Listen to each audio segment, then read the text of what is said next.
أعوذ بالله السميع العليم من الشيطان اللعين الرجيم. بسم الله الرحمن الرحيم. الحمد لله رب العالمين، وأفضل الصلاة وأتم التسليم على المبعوث رحمة للعالمين، حبيب قلوبنا وطبيب نفوسنا، سيدنا ومولانا أبا القاسم محمد. اللهم صل على محمد عليه وعلى آل بيته الطيبين الطاهرين، لا سيما بقية الله في الأراضين. روحي وأرواح العالمين لتراب مقدمه الفدا، واللعنة الدائمة على أعدائهم أجمعين منذ آدم إلى قيام يوم الدين. رب اشرح لي صدري ويسر لي أمري واحلل عقدة من لساني يفقه قولي.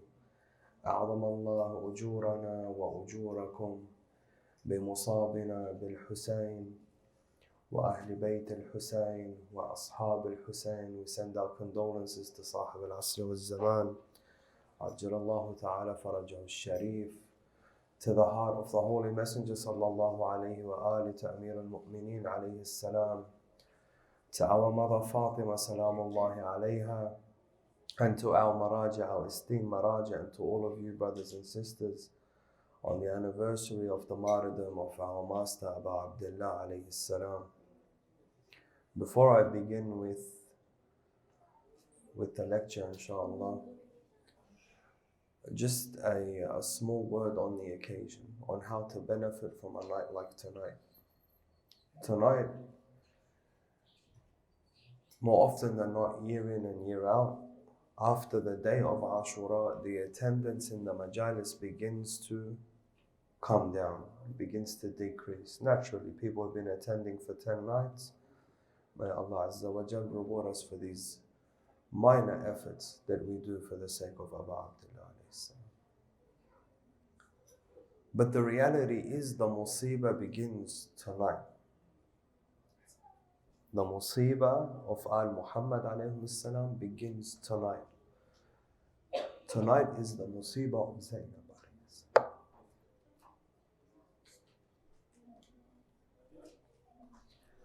When they ask Imam Zainul Abidin alayhi salam, what was the most tragic part of the entire tragedy? What was the harshest part of the entire tragedy? So imagine Imam Zainul Abidin alayhi salam, who was a witness to the events on the day of Ashura. He's witnessed all of the slaughter, all of the murder. He's witnessed the killing of his most beloved. Then he's witnessed this horrific night. This night is a horrific night for the children of Abu Abdullah alayhi salam. This night they are without any protectors.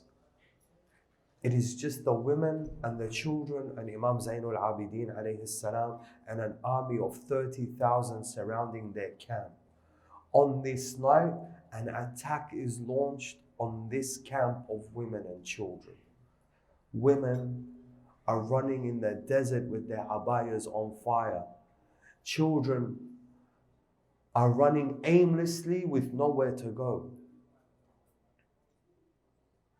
When they ask Imam Zainul Abidin alayhi salam, what was the harshest?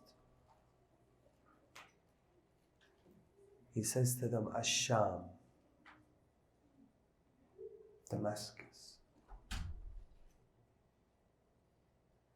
All of these tragedies, including the tragedy of tonight, will lead us to the greatest tragedy, which is the arrival of the captives in Damascus. Because in Damascus, Imam Zainul Abidin alayhi salam, he finds or he witnesses the display of the daughters of Muhammad.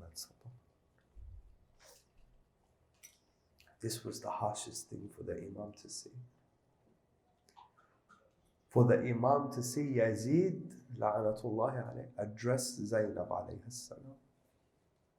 This was harsher than everything else he witnessed. So in an effort to console the heart of Sahib al-Asr wal-Zaman, from tonight and onwards, the Majalis need to be maintained, the majalis need to be increased. This is part of our efforts in raising the banner of Islam, of ta'zeem al-sha'air. Al-Hussein alayhi salam's message begins from tonight all the way to the end of Safar, inshaAllah.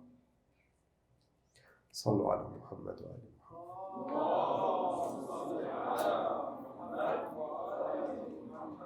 قال تعالى في محكم التنزيل بعد أعوذ بالله من الشيطان الرجيم إلا تنفروا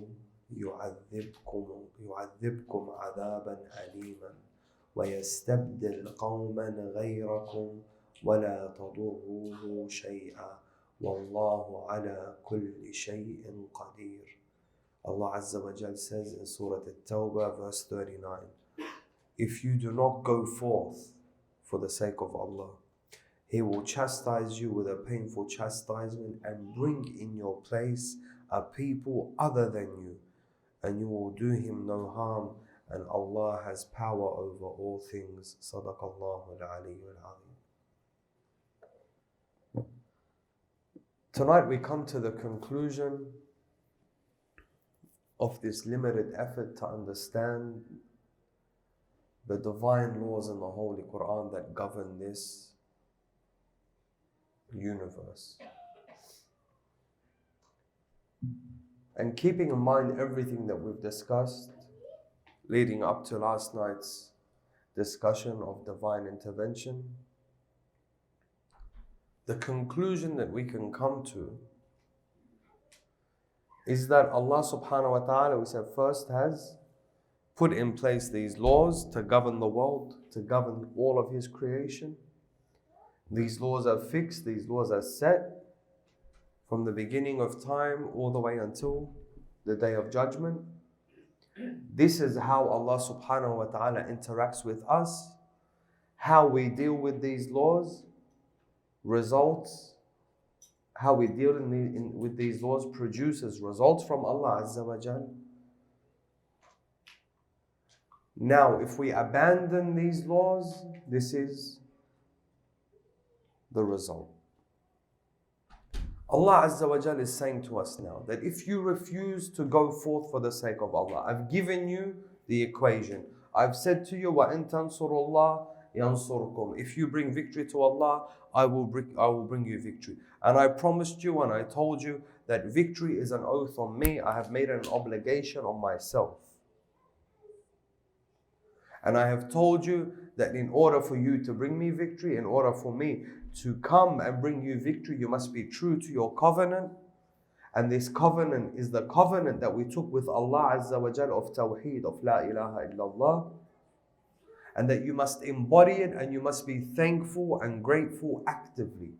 And you must remember this covenant actively. And remember my bounties onto you. Now Allah Azza wa Jal is saying, if you refuse to do all of this, you don't do all of this, you don't go forth for the sake of Allah Azza wa Jal, the chastisement begins in this dunya before the next. Allah subhanahu wa ta'ala is telling us, I will simply replace you. You think you are Allah's favorites?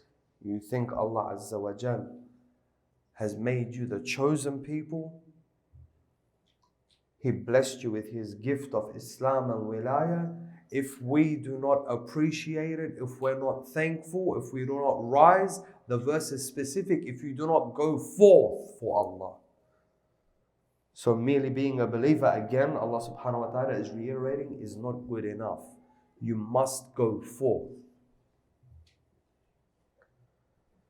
You must go forth and you must not be afraid. And if you are, Allah subhanahu wa ta'ala will replace you. Because brothers and sisters, Allah Azza wa Jal here is out to preserve and protect the truth.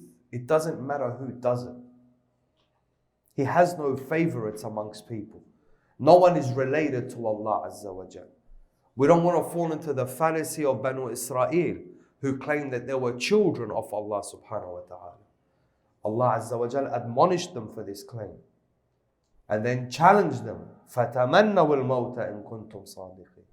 If this is true, you think you are my children, You think you are the chosen ones? Then wish death upon yourselves. I challenge you. In other places, the Quran describes them as being the people most in love with hayat, with life. They hold on to hayatul dunya because they know deep down inside that this is a lie that they invented. No one is a child of Allah subhanahu wa ta'ala. He has no relatives amongst us. So Allah Azza wa Jal, the priority is given to the truth. Truth must be upheld, regardless of who upholds it. So if we refuse to do it, He will simply find someone else to do it. But everyone is given the chance. And we see in the Sunnah of Rasulallah sallallahu alayhi wa in his seerah, this istibdal happened. Deliberately, the Holy Messenger sallallahu alayhi wa puts this Sunnah, he puts it on display in front of the companions. In a beautiful display so that Allah Azza wa Jal through His Holy Messenger can make the truth clear. Where do we see it? We see it in the Battle of Khabar. The Holy Messenger is an infallible prophet. All his actions and all of his words and all of his decisions, they're divine. They're revealed unto him by Allah subhanahu wa ta'ala. Yet we see in the Battle of Khabar, before appointing Amir al-Mu'mineen alayhi salam, he appoints the first and the second khulafa. This is agreed upon by the Muslims. That on the first day of the campaign, he appoints the first Khalifa. He says to him, you go lead the Muslims. And he leads them, and then he retreats before he even reaches the fortress of Khabar. And he says to him, Ya Rasulallah, it's a grand fortress. We can't take this. And he retreats. Again, I reiterate, this is not a narration we find only in Al-Kafi and Bihar al-Anwar. Yeah? These are in the books of Sahih Muslim, Musnad Ahmad, you'll find it there. Sunan al-Tirmidhi, you'll find this in there. Then he gives the banner to the second Khalif, the father of Hafsa. And he says to him, go forward. He marches for a little bit, and as soon as a few of the arrows from the fortress of Khaybar come towards the army, he flees. And the Holy Messenger sallallahu alayhi wa alihi then says, he says, tomorrow I will give the banner to a man يُحِبُّ اللَّهَ وَرَسُولَهُ وَيُحِبُّهُ اللَّهُ وَرَسُولُهُ. He loves Allah and His Messenger, and Allah and His Messenger love him. Everyone loves Allah and His Messenger. As Muslims, we love Allah and His Messenger. But is it everyone that Allah and His Messenger love Him? Allah's love is not unconditional. It's not all-loving. We don't have this concept in Islam of an all-loving God. It's not there. This is a Judeo-Christian fallacy that even they don't truly believe. Allah subhanahu wa ta'ala loves good. He doesn't love evil. He loves Hussein. He doesn't love Yazid. He's not an all-loving God. An all-loving God is an oppressive God.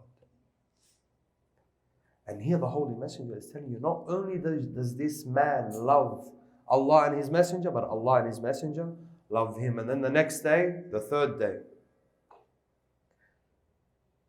This night, the narrations say to us, all the companions are now boasting. It's definitely me. No, it's definitely me. Each one is hoping and praying that it's going to be him. The next morning, the Holy Messenger sallallahu alayhi wa alihi, he says, where is my brother Ali?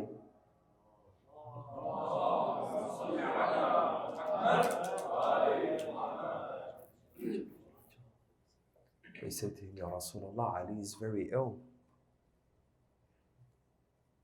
Ali is very ill. He has an illness in his eyes. His eyes are swollen. He can't open them, he can't see.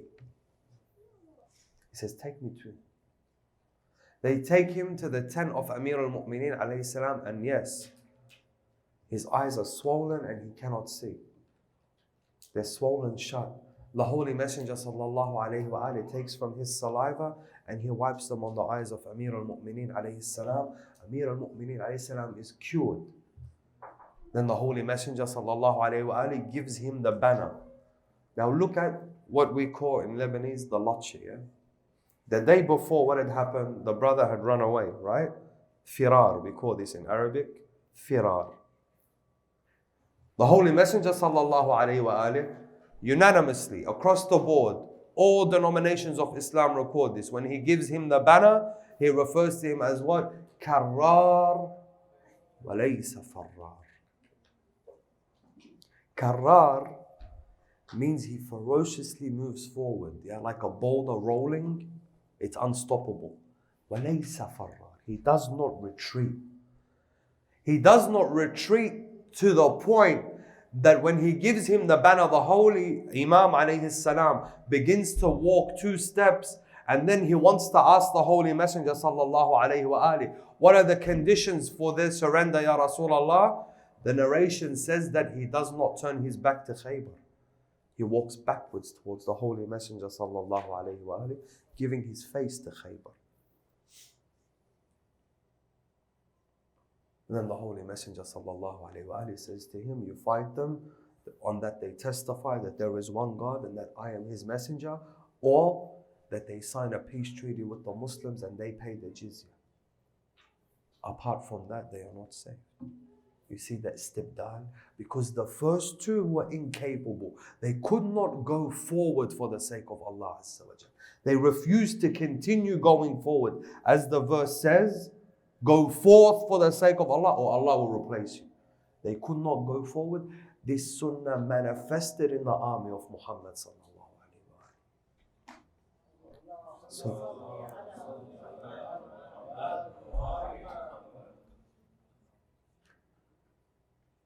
So you and I, we have this responsibility. Nothing is guaranteed for us.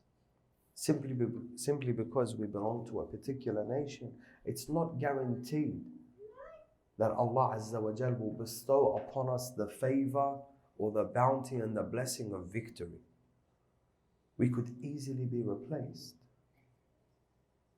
A very interesting conversation I had with one of our Sunni brothers. He's actually a scholar and he's a former mufti of a particular nation, but for his safety I won't mention which country.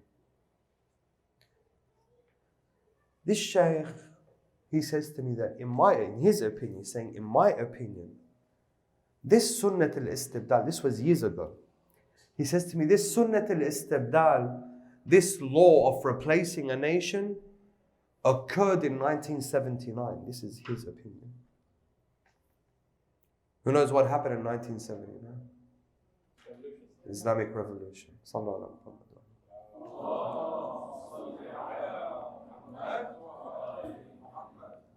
And this Shaykh is an Arab. He is an Arab Muslim Sunni brother. And like I said, a former mufti. He says to me, in my opinion, this Sunnat al-Istibdal happened in 1979.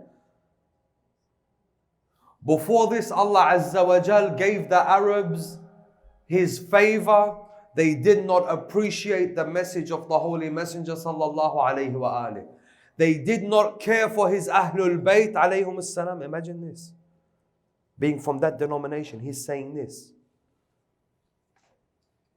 They did not show mercy to the believers when they came to leadership, because we saw the atrocities of Banu Umayyah and then Banu al-Abbas and then the Ayyubis after them and then all the way until we got to the Turks. He says, so Allah Azza wa Jal saw that the Persian Muslims were patient and loving of Allah Azza wa Jal and were firm on Tawheed and firm on Nubuwwah and firm. So Allah subhanahu wa ta'ala replaced the Arabs very simply. He replaced them and bestowed His favor upon the Islamic Republic. And if we today are not thankful for this blessing and we do not look after it and we do not rise for the sake of Allah Ta'ala, then we will have the same fate. A direct consequence in Surah Al-Ma'idah, Allah Azza wa Jal says, He says this istabdal is a direct consequence of a few things. One of the major things Allah Azza wa Jalla in Surah Al-Ma'idah says, He says, I will do this when? He says, I will do this when you take the Ahlul Kitab, the disbelievers, as your awliya, as your friends over the believers. You prefer them over the believers. Then He warned you, بَعْضُهُمْ أَوْلِيَاءُ بَعْضٍ. They are friends of one another. Be very careful. Don't now come and give me this politically correct talk that we're supposed to be talking about. This is not Quran. Allah Azza wa Jalla is talking to us here. This is Allah talking. We have a problem with it, change the Quran. Before Allah changes you, you just tell Him, I opt out. Khalas. I'm not happy with this. Keep in mind, we're not saying that you need to be an enemy of the Ahl Bil'aqs. We mentioned last night, yeah?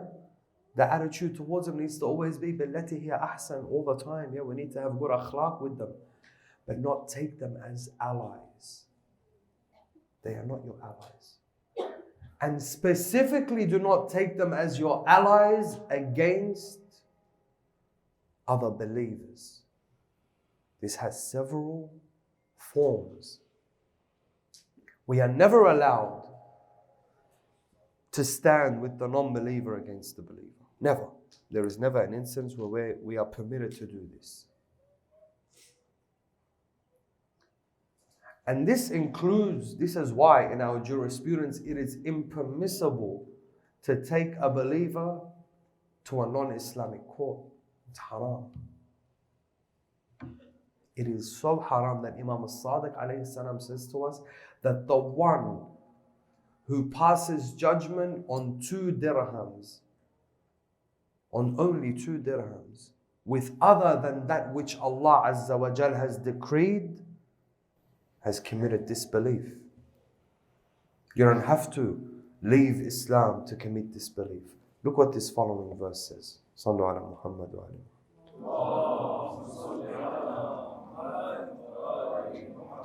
يا أيها الذين آمنوا من يرتد منكم عن دينه فسوف يأتي الله بقوم يحبهم ويحبونه أذلة على المؤمنين أعزة على الكافرين يجاهدون في سبيل الله ولا يخافون لومة لائم ذلك فضل الله يؤتيه من يشاء والله واسع عليم. Allah Azza wa Jalla in Surah Al-Ma'idah is now giving you the conditions of who are these people, what you need to do so that He does not replace you. Otherwise He'll replace you with a nation who will do this stuff. O you who believe, whoever from among you turns back from his religion. And we just said it's not necessary that you declare that you've left Islam. All you need to do is prefer other than Islam. O you who believe, whoever from among you turns back from his religion, then Allah will bring a people, He shall love them, and they shall love Him. They are lowly before the believers, meaning they are humble before the believers, meaning they squash their egos when it comes to the believers, meaning when there's a squabble between him and his brother, he's merciful, he has no ego. He says, okay, maybe I have a right, but this is my brother. I'm going to squash that ego. And this is the culture that we need to have. And not wait for each other to squash. You know, I'll wait for him to squash his ego, then I'll squash mine. No, you do what you need to do and let other people worry about what they need to do. They are lowly before the believers, mighty against the unbelievers. Not the other way around. And we see this so many times. I'll be outside a masjid or a center or something. I'll see the way that the people in the masjid are being treated. Getting yelled at, oh, ta'ala, ruh, anti, wala. And the moment The moment an Australian or a Canadian or someone walks past and says, "Good morning, how are you?" We're smiling at them and talking to them about Islam and yes, our religion, beautiful religion. But inside the masjid, hey, your kids, why? And the way we talk to one another. Allah Azza wa Jalla is telling you, no, it's not.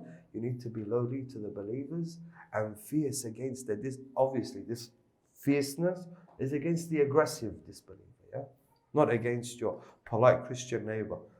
Wakes up and says good morning, you yell at them. No, it's not. This is not what Islam is teaching us. And they strive hard in Allah's way. They strive hard in Allah's way. And shall not fear the censure of it. They don't care about anyone or what anyone says. They're not afraid for the sake of Allah subhanahu wa ta'ala. And then, this is Allah's grace. He gives it to whom He pleases, and Allah is ample giving. So Allah is telling you, you need to know, this is my grace. I give it to whomever I please. If you don't meet these conditions, I will find someone who will. We ask Allah Azza wa Jal to make us amongst those who meet these conditions, so that we may be amongst those who establish the government of Sahib al-Asr wal-Zaman, Ajjal Allahu ta'ala farajahu al-Sharif. Wa akhir da'wana alhamdulillahi rabbil alameen. Wa sallallahu ala Muhammadin wa ali baytihi at-tayyibin.